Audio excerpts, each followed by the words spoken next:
Hello friend, welcome back to the my channel. So दोस्तों, मैंने आप लोगों से पूछा था कि आप लोगों को मैथ का क्लास चाहिए या नहीं। तो आप लोगों में से बहुत से लोगों ने यस में आंसर दिया। तो आप लोगों का आज से मैं मैथ का भी क्लास स्टार्ट करूंगा। तो मैथ का क्लास स्टार्ट करने से पहले सबसे पहले जो दोस्तों अभी तक जेएसएससी का जो भी एग्ज़ाम हुआ है, जेएसएससी सीजीएल 2024 तक, ये जो भी एग्ज़ाम हुआ है उसमें जो मैथ का पैटर्न है मैं बता दे रहा हूँ एक बार कि कौन से पोर्शन से कितना मार्क्स का पूछ रहा है।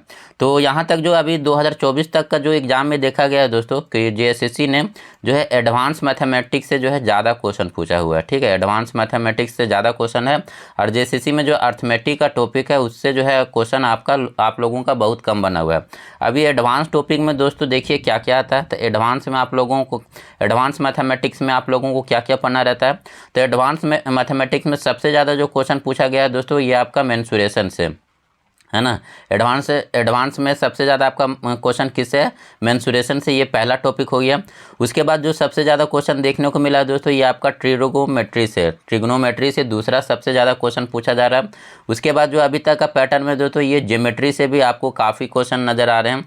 उसके बाद दोस्तों आपका जो अलजेब्रा क्वेश्चन है, ये 4 पोर्शन जो जेएसएससी काफ़ी ज़्यादा इन 4 पोर्शन से क्वेश्चन पूछ रहे हैं।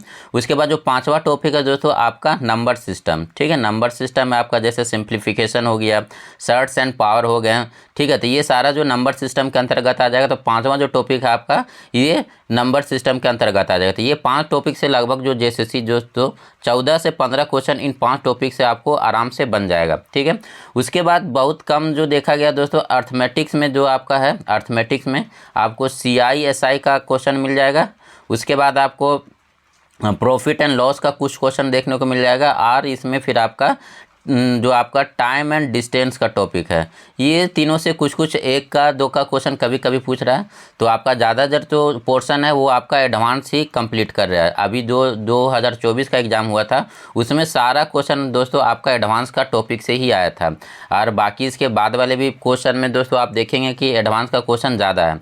तो आप अपनी जो तैयारी है मैथ का इस हिसाब से करिए कि सबसे पहले आप जो भी एडवांस का टॉपिक है, जिसमें आपका सबसे इंपॉर्टेंट हो जाएगा मेंसुरेशन यानी क्षेत्रमिति, उसमें आपका क्षेत्रफल और वॉल्यूम हो गया, ये टॉपिक को कवर कर लीजिए। उसके बाद आप ट्रिग्नोमेट्री का टॉपिक को कवर कर लीजिए। उसके बाद ज्योमेट्री का टॉपिक को कवर करिए। और उसके बाद जो है आपका अलजेब्रा और अर्थमेटिक को कंप्लीट करिए। तो ये तो हो गया दोस्तों कि जो कितना पोर्शन कहाँ से पूछ रहा है। बाकी दोस्तों आज की इस वीडियो में हम लोग क्या करेंगे, जो जेएसएससी 2024 का एग्ज़ाम हुआ था सीजीएल का, उसके क्वेश्चन को डिस्कस करेंगे। फिर हम लोग नेक्स्ट वीडियो से जो है सारे जो है टॉपिक वाइज क्वेश्चन को कवर करेंगे। तो चलिए आज की इस वीडियो को स्टार्ट करते हैं। बाकी तो अगर वीडियो अच्छा लगे तो वीडियो पर एक लाइक और एक कमेंट जरूर कर दीजिएगा। एंड दोस्तों वीडियो को अपने दोस्तों के साथ जरूर शेयर करें। और जो लोग चैनल पर नए आ रहे हैं चैनल को सब्सक्राइब जरूर कर लें। तो चलिए आज की इस वीडियो को स्टार्ट करते हैं। यहाँ पर दोस्तों हमारा जो पहला क्वेश्चन था, यहाँ पर sin x इक्वल टू दिया हुआ है, sin x इक्वल टू दिया हुआ 8/17। तो यहाँ पर आपका वैल्यू पूछ रहा है दोस्तों cot x का। ठीक है, यहाँ पर जो क्वेश्चन जो जेएसएससी का लेवल है दोस्तों वो ज़्यादा टफ नहीं है, बस लो से आपका मीडियम कैटेगरी तक का ही क्वेश्चन है। क्योंकि उसमें सिलेबस में क्लियर मेंशन कर दिया कि आपका 10th तक का जो है ये लेवल रहेगा। तो यहाँ जो क्वेश्चन का लेवल है तो उसी तरह का लेवल है। तो आप लोग इसमें ज़्यादा टेंशन नहीं लेना है। तो यहाँ पर आपका दोस्तों ये पता है, आपका साइन का वैल्यू दिया है 8/17। तो साइन का आपको पता क्या होता है, ये P/H यानी P/H का वैल्यू दिया हुआ है।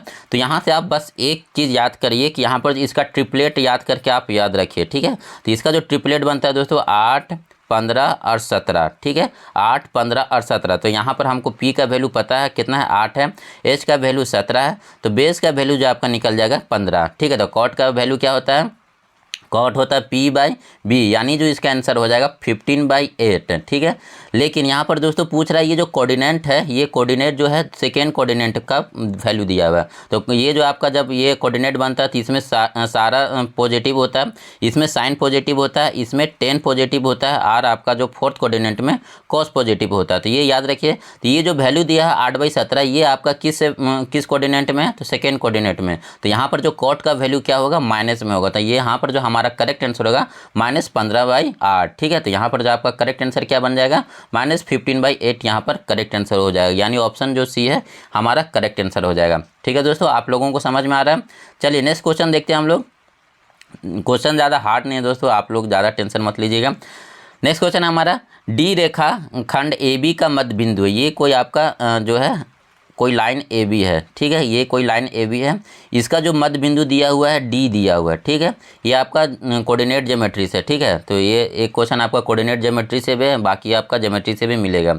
तो यहाँ पर डी जो है ये ए बी लाइन का मध्य बिंदु है, यानी इसको क्या है बराबर बराबर भागों में डिवाइड करेगा अगर ये मध्य बिंदु हो जाएगा तो।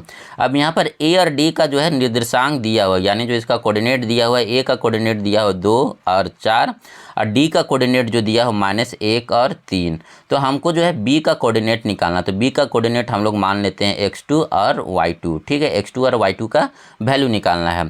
तो ये दोस्तों बस ये एक फॉर्मूला याद रखिए, जब भी कोई रेखा को जो है डी कोई मध्य बिंदु होगा तो उसके लिए जो कोऑर्डिनेट बनेगा x इक्वल टू होता है x1 प्लस x2/2 और y का जो कोऑर्डिनेट हो जाएगा ये y1 प्लस y2/2, ठीक है, यहाँ तक आप समझें। ये फॉर्मूला आप लोग दोस्तों कहीं कॉपी पर लिख लीजिए, जब मध्य बिंदु पर कोई बिंदु होगा तो वहाँ पर जो कोऑर्डिनेट बनेगा क्या बनेगा, x का वैल्यू बनेगा x1 प्लस x2/2 और y का वैल्यू बनेगा y1 प्लस y2/2। तो यहाँ से पहले हम लोग क्या करते हैं, x का वैल्यू निकालते हैं, ठीक है, x का वैल्यू निकाल लेते हैं। यहाँ पर कितना आएगा, यहाँ पर देखिए, बस यहाँ पर अब कुछ करना है नहीं दोस्तों, पुट कर देना। तो ये जो क्या है दोस्तों, x जो है ये d का कोऑर्डिनेट है, तो x का वैल्यू यहाँ पर कितना -1 है, ठीक है, x1 क्या है a का कोऑर्डिनेट है, तो x1 का वैल्यू 2 है और हमें x2 क्या है ये b का कोऑर्डिनेट है, तो यहाँ b का x2 निकालना है /2। तो ये 2 इधर आ जाएगा -2 इक्वल टू 2 प्लस x2, तो x2 का वैल्यू हो जाएगा -4। तो आप सबसे पहले ऑप्शन में देख लीजिए -4 है कि नहीं, हाँ ये एक सी में मिला, बाकी इसमें नहीं है, इसमें नहीं है, नहीं है, तो बस हमें ज़्यादा निकालने की ज़रूरत नहीं, बस यहीं से हम लोग जो पता चल जाएगा x2 -4 होना चाहिए। यहाँ पर जो करेक्ट आंसर बनेगा ऑप्शन सी बन जाएगा, ठीक है दोस्तों, ये समझ में आ गया। ये यहाँ पर आप ये सारे फॉर्मूला को लिख लीजिए, ठीक है, एक बार मैं ये इससे रिलेटेड जो फॉर्मूला होता है वो मैं बता देता हूँ। ये कोई लाइन है, ये लाइन ए बी है, अगर इस पर कोई बिंदु डी है, ठीक है, और ये इसे m/n रेशियो में डिवाइड करेगा, तो इसके लिए डी का जो कोऑर्डिनेट क्या हो जाएगा दोस्तों, तो डी का जो कोऑर्डिनेट होगा m(x1 + n(x2)/m + n, ठीक है, और यहाँ पर जो y का वैल्यू होगा ये my1 + n(y2)/m + n। ये कब होगा, जब जो d है ये इसको m/1 का रेशियो में डिवाइड करे, लेकिन यहाँ पर d का वैल्यू क्या है मध्य बिंदु पर है, तो ये 1:1 में करेगा, इसलिए जो m का वैल्यू यहाँ पर 1 होता है, इसलिए इसका जो फॉर्मूला होगा x1 + x2/2 हो जा रहा था। तो ये फॉर्मूला को आप कहीं पर लिख के रख लीजिए, काफ़ी इंपॉर्टेंट फार्मूला, और ये आपको हर एग्जाम में देखने को मिलेगा। चलिए नेक्स्ट क्वेश्चन देखते हैं हम लोग। नेक्स्ट क्वेश्चन हमारा कि इनमें से सबसे अधिक भुजाओं वाली ज्यामितीय आकृति को पहचानें। तो हेप्टागोन 7, त्रिभुज 3, ऑक्टागोन 8 और वर्ग 4। तो यहाँ पर जो करेक्ट आंसर क्या हो जाएगा दोस्तों, तो करेक्ट आंसर जो बनेगा ऑक्टागोन, सबसे ज़्यादा भुजा किस में है, ऑक्टागोन में। नेक्स्ट क्वेश्चन देखते हैं। नेक्स्ट क्वेश्चन है sin 47 degree into sec 43 degree plus cos 56 degree और कोसेक 34 डिग्री। तो ये दोस्तों आपका सीधा सीधी जो है ट्रिग्नोमेट्री आइडेंटिटी से क्वेश्चन पूछा हुआ है। तो ये आइडेंटिटी याद रखिए, sin a into 1/cos b, sin a into 1/cos b equal to 1 होगा। ये आपका sin a into sec b का वैल्यू 1 होगा। ये वैल्यू 1 कब होगा, जब ये दोनों का एंगल का मान एक दोनों को जोड़ने पर कितना हो जाए 90 डिग्री, ठीक है। यदि a + b equal to 90 degree होगा तो sin a into 1/cos b का वैल्यू 1 होगा, या sin a into sec b का जो वैल्यू है 1 होगा। अब देखिए यहाँ पर 47 + 43 को जोड़ने पर कितना हो जा रहा है, 47 + 43 को जोड़ेंगे तो हम लोग 90 डिग्री ये वैल्यू आएगा। तो इसका मतलब जो यहाँ पर जो वैल्यू आएगा दोस्तों, यहाँ पर जो ये वैल्यू हो जाएगा 90 डिग्री हो जाएगा, मतलब ये दोनों का जो वैल्यू है ये 1 हो जाएगा। तो ये पहले आप आइडेंटिटी को लिख लीजिए, है ना, इस आइडेंटिटी को आप लिख लीजिए, ये आपको काफ़ी काम आएगा, ठीक है। तो इसको लिख लीजिए, मैं इसे अभी इरेज कर रहा हूँ। तो यहाँ पर देखिए, यहाँ पर अब सीधा सीधे हमको पता चल गया sin 47 इंटू सेक 43 का वैल्यू कितना हो जाएगा, 1 हो जाएगा। यहाँ पर भी 56 + 34 90 डिग्री हो गया, मतलब ये दोनों का वैल्यू भी 1 हो जाएगा। तो 1 + 1 कितना हो जाएगा दोस्तों, तो 1 + 1 जो है ये 2 हो जाएगा, यानी जो है करेक्ट आंसर होगा ऑप्शन ए हो जाएगा हमारा करेक्ट आंसर। नेक्स्ट क्वेश्चन देखते हैं। नेक्स्ट क्वेश्चन भी हमारा ट्रिग्नोमेट्री से ही है। यहाँ पर क्या बोल रहा है कि sin 2a equal to sin 2a का वैल्यू बराबर है cos a - 60 का, ठीक है, a - 60 का। अब दोस्तों आपको पता है कि sin sine x equal to cos y के बराबर कब होगा, जब दोनों का वैल्यू यहाँ पर 45 डिग्री हो जाएगा। ठीक है, साइन 45 और कॉस 45 का वैल्यू यहाँ पर बराबर होता है। तो यहाँ से बस अब इस आइडेंटिटी का यूज करके आप ये क्वेश्चन को आराम से सोल्व कर सकते हैं। तो इसका मतलब क्या हुआ दोस्तों कि ये जो 2a और a-60 जो आपका ये दोनों बराबर होगा, कब होगा, ये मतलब ये 2a और a-60 ये दोनों का वैल्यू कितना होगा, 45 डिग्री होगा, है ना। अगर ये दोनों को जोड़ देंगे 2a प्लस a-60 ये दोनों को जोड़ेंगे तो ये वैल्यू कितना हो जाएगा, 90 डिग्री हो जाएगा। कैसे हुआ दोस्तों, आपको पता है कि साइन का वैल्यू जो है साइन 45 डिग्री इक्वल टू होता है कॉस 45 डिग्री, ये दोनों 45 पर बराबर होते हैं। तो बस यहाँ पर जो हमको पता चलिए कि ये 2a का वैल्यू कितना 45 है और a-60 का भी वैल्यू कितना होना चाहिए, 45 होगा, तभी ये साइन और कोस बराबर होंगे। इसका मतलब 2a प्लस a-60 को जोड़ेंगे तो ये कितना हो जाएगा, 90 डिग्री हो जाएगा। यहाँ से बस अब हमको a का वैल्यू निकाल लेना है। तो ये 3a इक्वल टू कितना हो जाएगा, इधर ये 60 जाएगा तो 90 प्लस 60 150। तो a का वैल्यू यहाँ से कितना निकल जाएगा, 50 डिग्री निकल जाएगा। यानी जो यहाँ करेक्ट आंसर होगा ऑप्शन बी हमारा करेक्ट आंसर हो जाएगा। नेक्स्ट क्वेश्चन देखते हैं कि त्रिभुज के कोणों की डिग्री का माप पूर्णांक होता है, निम्नलिखित में कौन सा उनका अनुपात नहीं हो सकता। ये जो दोस्तों दिया हुआ है एंगल एक्स, एंगल वाई और एंगल जेड, ठीक है। तो ये जो एक्स, वाई और जेड है इनमें से कौन सा वैल्यू नहीं हो सकता है। तो आपको पता है कि त्रिभुज का x plus y plus z का जो वैल्यू होता है वो कितना होता है, 180 डिग्री होता है। तो ये जो रेशियो 180 को डिवाइड कर दे वो वैल्यू होगा, जो रेशियो नहीं डिवाइड कर पाएगा वो वैल्यू नहीं होगा। यानी पहला अगर रेशियो का हम लोग चेक करेंगे तो 4 3 7 7 2 9, तो ये तो हो जाएगा दोस्तों, ये पॉसिबल है। 7 5 12 12 2 14, 14 को 180 से डिवाइड करने पर कटेगा ना, तो नहीं ये नहीं कटेगा, यानी बी यहाँ पर नहीं कटेगा। 5 और 9 9 3 12, 12 प्लस 180 ये तो डिवाइड हो जाएगा दोस्तों, तो ये हो जाएगा। 6 4 10 15, 15 180 ये डिवाइड करेगा, ये भी हो जाएगा। यानी जो हमारा करेक्ट आंसर होगा ऑप्शन बी हो जाएगा। ये जो आपका रेशियो है ये 180 को पूरी तरह डिवाइड नहीं करेगा, क्योंकि यहाँ देखिए 7 5 12 12 2 14, तो ये 14 180 से पूरा डिवाइड नहीं होगा। तो यानी जो हमारा करेक्ट आंसर यहाँ पर क्या बनेगा, ऑप्शन बी बनेगा। नेक्स्ट क्वेश्चन देखते हैं। नेक्स्ट क्वेश्चन क्या हमारा, सरल करें sine x plus pi plus sign x minus pi. तो ये सीधा सीधी आइडेंटिटी से ही क्वेश्चन पूछा हुआ है दोस्तों। तो ये सीधा सीधी आइडेंटिटी याद रखिए, साइन पाई प्लस एक्स का वैल्यू, ठीक है, साइन पाई प्लस एक्स का वैल्यू कितना होता है, तो साइन पाई प्लस एक्स का वैल्यू जो होता है ये माइनस साइन एक्स होता है। तो ये दोस्तों आइडेंटिटी को आप कहीं पर कॉपी में नोट डाउन करके लिख लें। साइन पाई प्लस एक्स का वैल्यू कितना होता है, साइन माइनस साइन एक्स होता है, ठीक है। और sine pi minus x, sine pi minus x का वैल्यू होता है साइन एक्स, ठीक है। तो ये आइडेंटिटी है दोस्तों। तो इसे आप एक जगह कहीं कॉपी पर लिख लें, ये आपको काफ़ी काम आएगा और इस टाइप का क्वेश्चन आपको एग्जाम में जरूर आएगा। तो ये जो है इसको आइडेंटिटी को आप लिख लिया। अभी तक मैंने 2 आइडेंटिटी बता दिया और दोनों आइडेंटिटी काफ़ी इंपॉर्टेंट है, ठीक है। तो साइन पाई प्लस एक्स कितना होता है, तो माइनस साइन एक्स, और साइन पाई माइनस एक्स कितना होता है, साइन एक्स होता है। तो बस यहाँ पर आप कुछ नहीं करना, जो मेरा वैल्यू है उसे हमको पुट कर देना है।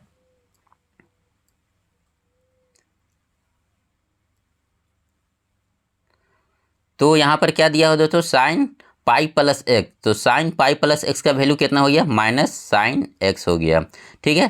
प्लस यहाँ पर पहले हमको क्या करना पड़ेगा, यहाँ से माइनस कॉमन लेंगे, तो माइनस कॉमन लेंगे तो ये जो प्लस हो जाएगा ये माइनस साइन, और ये माइनस से प्लस बन जाएगा तो पाई माइनस एक्स, ठीक है।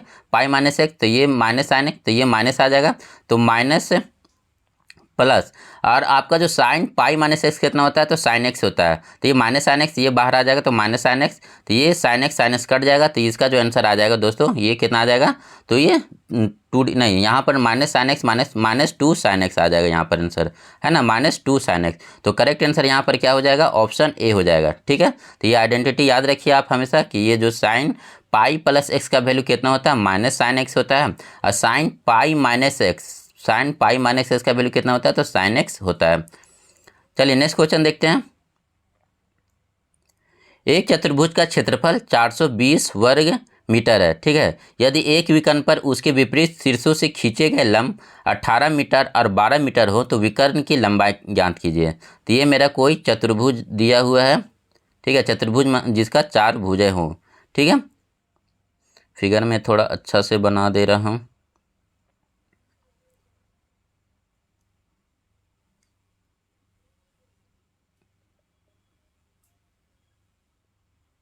ठीक है, तो यहाँ पर ये क्या बोला दोस्तों कि ये जो है ये इसका जो एरिया दिया हुआ है 420 मीटर का दिया हुआ है। यदि विकर्ण पर उसके विपरीत शीर्ष यानी यहाँ से एक ये आ गया और ये आ गया, विपरीत शीर्ष से डाले गए लंब की जो है जो ऊंचाई दिया हुआ है ये एक कितना है दोस्तों, एक है आपका 18 और एक है 12 मीटर का। ठीक है, 18 और 12 मीटर का। तो ये जो विकर्ण है AD इसकी लंबाई ज्ञात करना। तो ये ABCD ये मान लीजिए E है और ये आपका F है। तो ये तो काफ़ी आसान है। तो आप ये को पता है दोस्तों ये जो चतुर्भुज है ये दो त्रिभुज से मिलके बना है, एक तो ABD और BCD। तो ये जो टोटल ABCD का एरिया कितना हो जाएगा,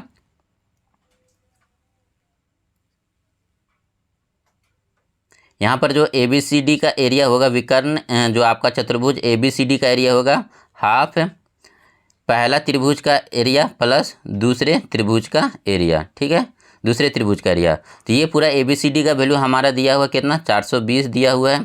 ठीक है, हाफ बेस तो दोनों में सेम ही होगा दोस्तों, ये आपका जो विकर्ण दोनों में बेस सेम हो जाएगा BD, और इसका जो पहला का ऊंचाई दिया हुआ 18 और हाफ बेस और दूसरा में जो दिया हुआ है ये 12 दिया हुआ है। ठीक है, तो ये 2 9 18 2 6 12 तो 9 6 15 15 BD इक्वल टू कितना हो गया 420।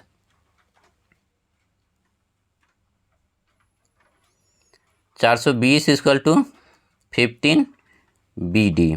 ठीक है, तो BD का वैल्यू यहाँ से कितना निकल जाएगा, BD का जो वैल्यू निकलेगा 420/15। तो ये आपका 15 का 15 दूनी 30 बच गया 120, तो 15 8 120, तो ये आपका 28 हो जाएगा आंसर, यानी जो करेक्ट आंसर होगा ऑप्शन B हो जाएगा। नेक्स्ट क्वेश्चन देखते हैं। एक त्रिभुज यदि इसके दो कोणों का योग तीसरे कोण के बराबर है। ठीक है, एक त्रिभुज में इसके दो कोण का योग जो है तीसरे कोण के बराबर है।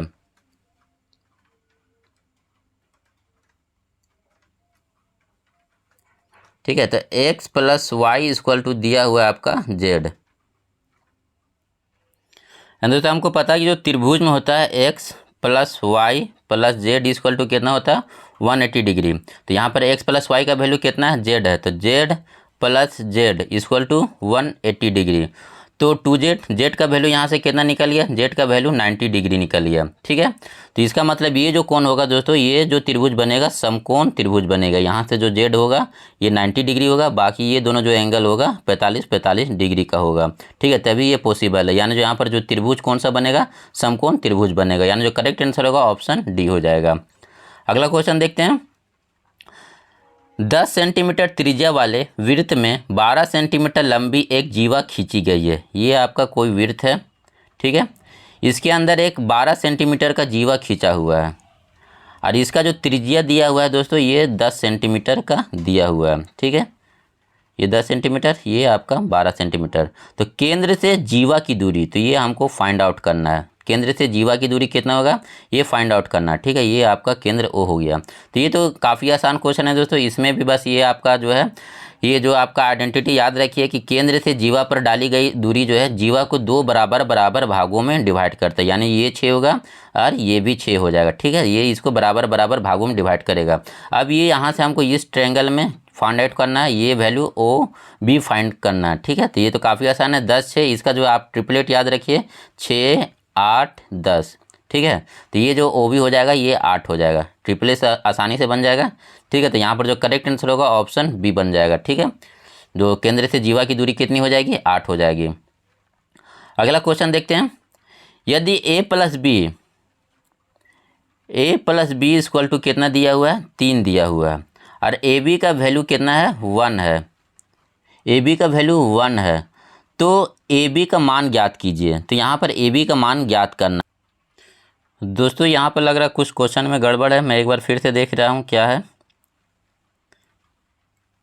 क्योंकि AB का मान तो 1 दिया हुआ, तो AB का फिर से मान कहाँ से आएगा, है ना। तो यहाँ पर A + B इक्वल टू 3, ये A माइनस बी का वैल्यू 1 दिया हुआ है। ठीक है, तब यहाँ पर हम लोग AB का वैल्यू निकाल सकते हैं। ठीक है, तो वो A + B का वैल्यू 3 दिया हुआ है और A - B का वैल्यू 1 दिया हुआ है, तो A × B का वैल्यू क्या होगा। तो ये बस दोस्तों आप एक आइडेंटिटी याद रखिए, अगर A + B equal to X दिया हो, ठीक है, मान लीजिए A + B equal to x है और a minus b equal to y है, तब a का जो वैल्यू होगा क्या होगा दोस्तों, तो a का वैल्यू जो होगा x plus y by two और b का जो वैल्यू होगा x minus y by two, x minus y by two. ठीक है, तो ये आइडेंटिटी को याद रखिए। यदि a plus b equal to x और a minus b equal to y दिया हो तो a का वैल्यू जो होगा x plus y by two होगा और b का जो वैल्यू होगा x minus y by two होगा।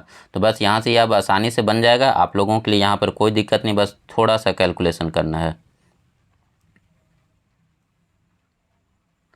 तो a का वैल्यू कितना हो जाएगा दोस्तों, तो ये x plus y by two, तो 3 एक 4, 4 बाई 2, तो ये कितना हो जाएगा 2 हो जाएगा। और b का वैल्यू कितना हो जाएगा x minus y by two, तो 3 में से 1 गया 2, 2 बाई 2 1 हो जाएगा। तो a इंटू बी कितना हो जाएगा, a इंटू बी 2:1, तो ये हो जाएगा 2 आंसर, यानी जो करेक्ट आंसर होगा ऑप्शन सी हो जाएगा।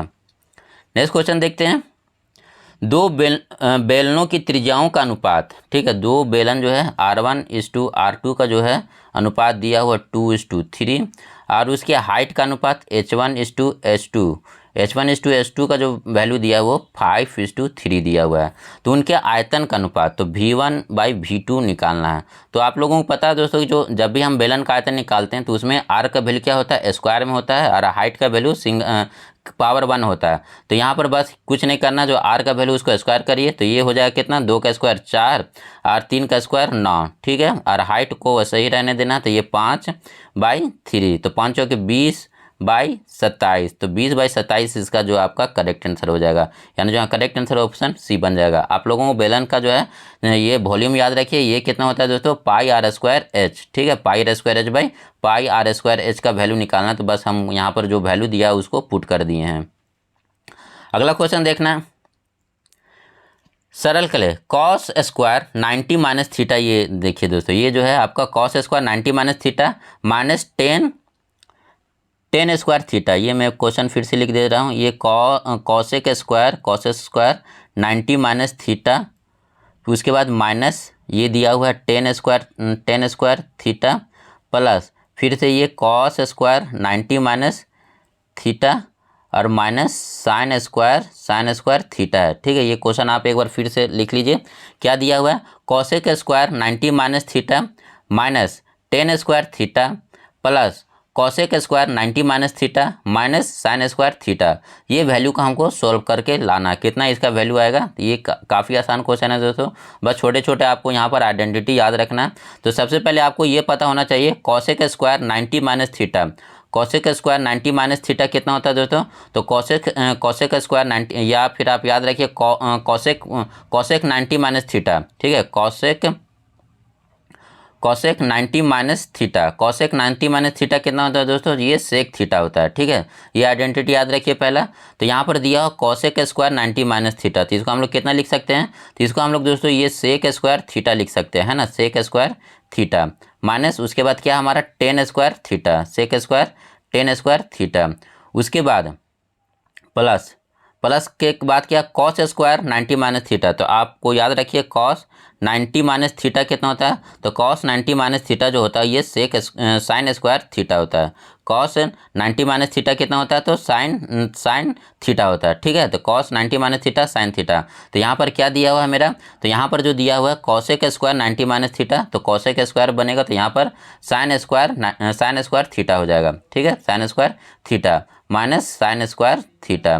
ठीक है, तो ये आपको पता है कि sec square theta minus 10 square theta का वैल्यू कितना होता है, 1 होता है। ठीक है, plus sine square theta minus sine square theta, तो plus sine square theta minus sine square theta cut जाएगा, तो यहाँ पर जो आंसर आ जाएगा 1 आ जाएगा, यानी जो करेक्ट आंसर होगा ऑप्शन ए हो जाएगा। नेक्स्ट क्वेश्चन देखते हैं, मूल्यांकन करें। ठीक है, यहाँ पर आपका x³ minus 3x square plus 4x minus 2, इसको डिवाइड करना है x माइनस 1 से। ठीक है, x माइनस 1 से डिवाइड करना है। तो ये तो बेसिक जो आप बच्चा में पढ़ते वही है। तो x माइनस 1 से पहले हमको क्या करना है, ये वाला x³ वाला टर्म को हटाना। तो x³ वाला टर्म को हटाने के लिए इसमें हम कितना से मल्टीप्लाइड करेंगे दोस्तों, तो x स्क्वायर से मल्टीप्लाइड करेंगे। ठीक है, तो पहला जो टर्म आ जाएगा x स्क्वायर आ जाएगा, तो ये x³ वाला टर्म खत्म हो जाएगा, माइनस x स्क्वायर, तो माइनस से ये फिर प्लस बनेगा, तो यहाँ पर हो जाएगा 2x स्क्वायर। ठीक है, 2x square plus 4x minus 2।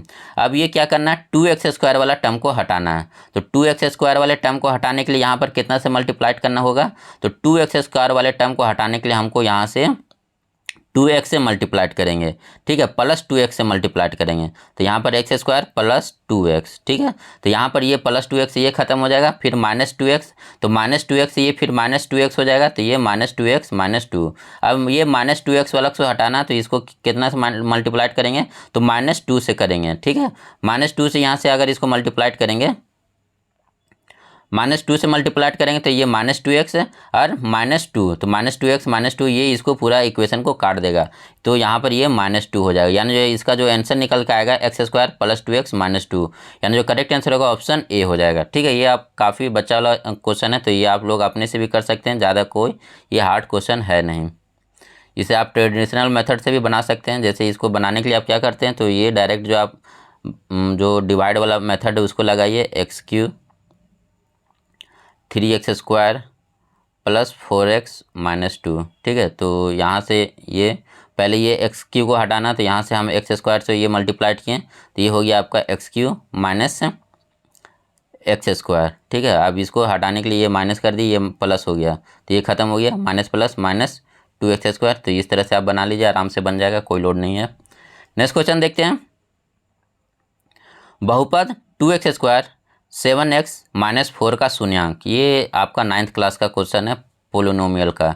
2x² 7x minus 4 का जो है आपका शून्यांक यानी जीरोज या रूट निकालने वाला पूछ रहा है, जीरो या रूट निकालने का ये क्वेश्चन पूछ रहा है। तो ये जो फंक्शन दिया हुआ है दोस्तों, ये function f(x) 2x² 7x minus 4, इसका जीरो या रूट हम लोग कैसे निकालते हैं, तो ये जो वैल्यू है इसको जीरो के बराबर करके, तो इसको डायरेक्ट हम लोग जीरो कर देंगे। तो zero equal to 2x² plus 7x minus 4।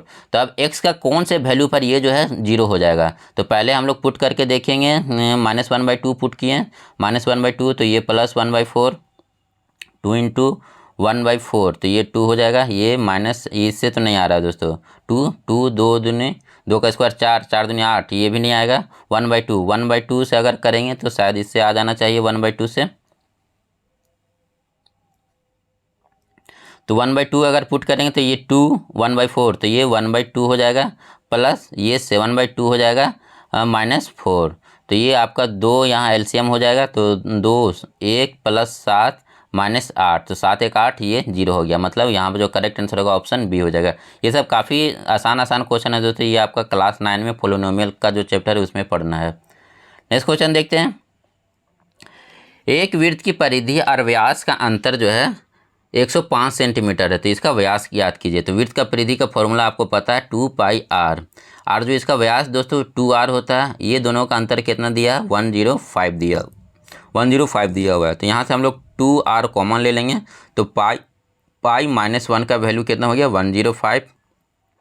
तो 2r पाई का वैल्यू हो गया 22/7, तो 22/7 मतलब 22 में से 7 गया 15, तो 15/7, 2r इंटू 15/7 इक्वल टू 105। तो 15 7 105, 7 7 49, तो 2r का जो वैल्यू हो जाएगा 49 सेंटीमीटर हो जाएगा, यानी जो करेक्ट आंसर होगा ऑप्शन बी हो जाएगा। नेक्स्ट क्वेश्चन देखते हैं। यदि समीकरण 6x माइनस 5y प्लस 11, ठीक है, ये समीकरण दिया हुआ है 6x minus 5y plus 11 equal to 0 and 15x plus ky minus 9 equal to 0 का कोई हल नहीं है, कोई सोल्यूशन नहीं है, तो k का मान ज्ञात कीजिए। तो ये आपका दोस्तों आइडेंटिटी यहाँ पर भी याद रखना है कि जब कोई इक्वेशन दिया हुआ, अगर कोई उसका सॉल्यूशन नहीं है, कोई सोल्यूशन नहीं है, तो यहाँ पर जो होता है a1/a2 equal to b1/b2 equal to c1/c2, ये डज नॉट इक्वल टू हो जाएगा। ये इक्वेशन कब आएगा, जब कोई इक्वेशन ऐसा हो जिसका कोई जो है हल नहीं हो, ठीक है, कोई हल नहीं हो या कोई इसका सॉल्यूशन नहीं हो, ठीक है। तो यहाँ पर बस आप कुछ नहीं करना, ये वैल्यू को पुट कर देना। तो ये आपका a1 है, ये b1 है, ये c1 है, ये a2 है, ये b2 है, ये c2 है, ठीक है। तो यहाँ से हम लोग का बस आप वैल्यू को पुट कर देना, आ जाएगा। तो a1 का वैल्यू आपका 6, a1 का वैल्यू कितना हो गया, 6 हो गया, और a2 का वैल्यू कितना 15 हो गया। ये किसके बराबर हो जाएगा, तो ये -5 और b का वैल्यू है k का वैल्यू यहाँ से निकालना है। तो ये आपका कितना हो जाएगा, तो 3 दूनी 6, 3 पचे 15, तो 25 -25/2 इक्वल टू k। तो k का वैल्यू हो जाएगा 12.5 -12.5, यानी जो करेक्ट आंसर होगा ऑप्शन सी हो जाएगा। तो आप लोगों को यहाँ पर याद करने के लिए क्या है, तो आपको आइडेंटिटी लिखा दे रहा हूँ, वो चीज़ को आप याद कर लीजिए।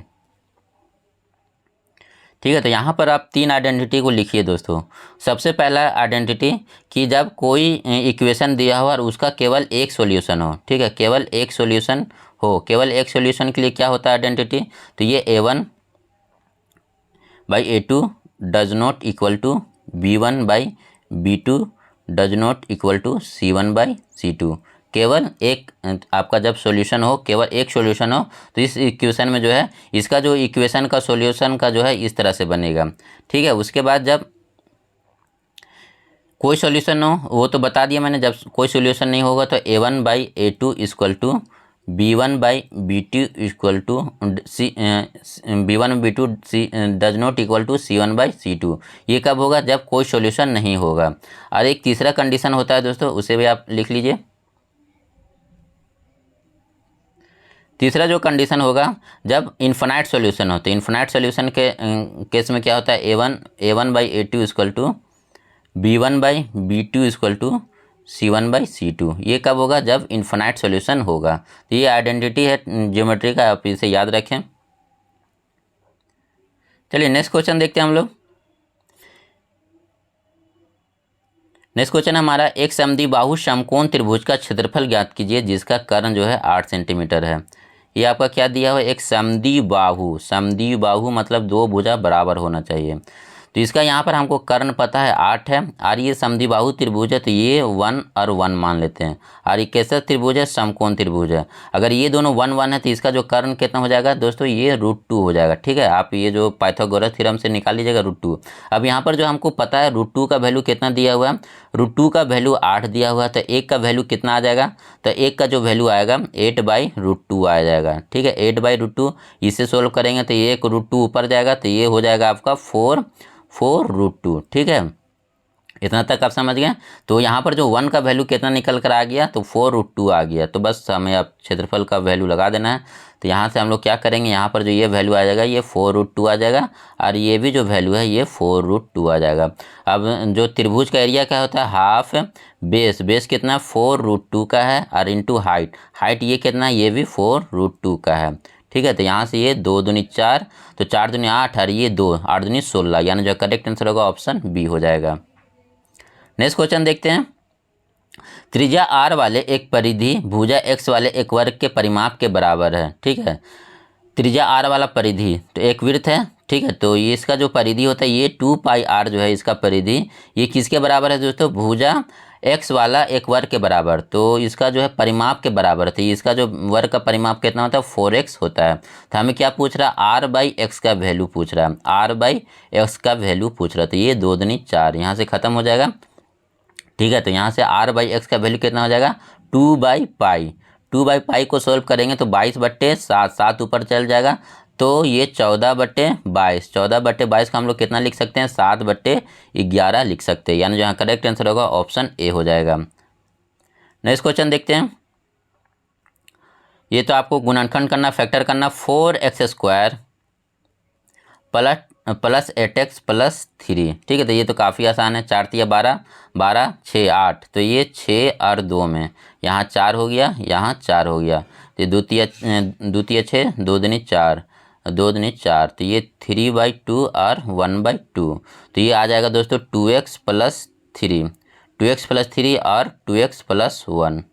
ठीक है, 2x प्लस 1, तो 2x प्लस 3 और 2x प्लस 1 ये किस में, ऑप्शन बी में करेक्ट आंसर हो जाएगा। ये सब आपका दोस्तों काफ़ी आसान क्वेश्चन है, तो यहाँ पर जो करेक्ट आंसर होगा ऑप्शन बी हो जाएगा। नेक्स्ट क्वेश्चन देखते हैं हम लोग। तो दोस्तों ये हम लोगों का जो है 20 क्वेश्चन जो यहाँ पर कंप्लीट होता है, ये जो है JSSC CGL 2024 का क्वेश्चन था। आप लोगों का ये एनालाइज कैसा लगा आप लोग दोस्तों कमेंट करके ज़रूर बताएं। बाकी दोस्तों वीडियो अच्छा लगा हो तो वीडियो पर एक लाइक और एक कमेंट जरूर करें। Thank you for watching this video.